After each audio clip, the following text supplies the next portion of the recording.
The Fishing Rod, a Chinese Tale. A long, long time ago, there lived an important official and his son. The official was immensely intelligent, yet his son was even smarter.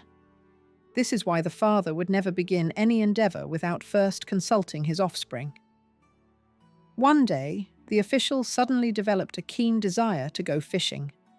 He summoned his son and sought his advice on the perfect length for a fishing rod. Why? The longer, the better, the son declared, after a moment's thoughtful pause. The official then ordered 2 of his servants. By tomorrow, craft me a bamboo fishing rod with a length of... He took a dramatic breath, then finished. A length of 6 jang and 6 chi.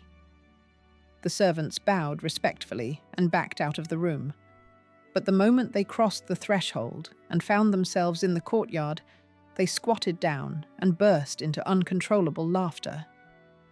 A maid who was washing clothes approached them, and upon learning the reason, she too began to guffaw. Soon, the official's entire household was laughing, from the frail gatekeeper to the youngest kitchen boy. Nevertheless, they did exactly as their master commanded. By morning, the fishing rod was ready. And what a rod it was! It couldn't fit along the courtyard, so they had to lay it out diagonally. The official took the colossal rod, hoisted it onto his shoulder, and set off for the river with his son. They passed one street, turned into another, and approached the city wall. It was here that their troubles began. The official easily walked through the gate, but the fishing rod wouldn't pass. It struck the top crossbar of the gateway, refusing to let the official proceed. The official was flustered, but his son calmly stated, "Don't worry, father. I'll think of something." He sat down on a stone to better contemplate the problem, while the official stood beside him with the massive rod, waiting patiently.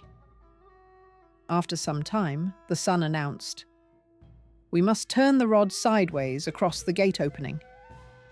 They quickly rotated the rod sideways. Yet even like that, it still wouldn't pass through the gate. The official was utterly discouraged.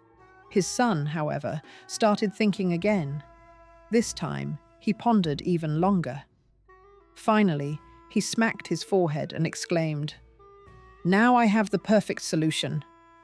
I will climb the wall, and you will hand the rod up to me. Then, you will walk through the gate, and I will hand the rod back down to you." With those words, he started scrambling up the city wall. But the wall was high. His fingers slipped on the smooth stones, and then broke away from the barely visible ledges. He struggled for a good half-hour or more before finally saying in frustration, "No, we cannot do this without a ladder." The official glanced around and noticed a small boy watching them with great interest nearby. "Come here, lad," the official said with dignity, beckoning with a finger. When the boy approached, the official asked, "Do you know where my house is?" "Of course I do," the boy replied smartly. "Well then, run there and bring me the large ladder. I will give you 3 copper coins for this service." "Oh, esteemed sir." "Consider your command already executed," the boy replied, and held out his hand for the coins. "But I do not see the ladder yet," said the official. "Let us review this matter properly," the boy began. "Why is the ladder needed?" "To climb the wall." "And why climb the wall?" "To haul the fishing rod over the gate.